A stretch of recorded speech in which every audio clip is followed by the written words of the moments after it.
Na bitte, besser könnte es nicht sein. Hier gibt es eine Umfrage von Schüler und Schülerinnen zum Thema: Was ist ein Stein? Radio Igel. Radio Igel, deine Geschichte.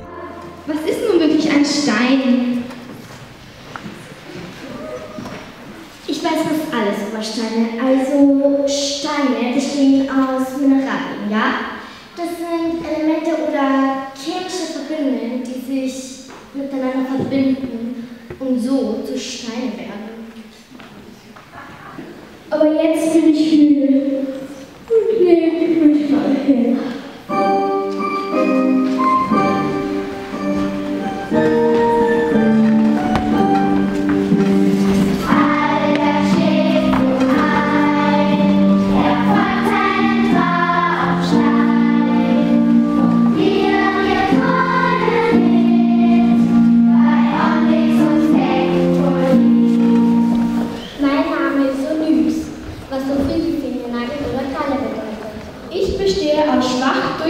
Schwarz-weißen Schichten und werde gerne bei Trauerletzten als Schmuckstein verwendet.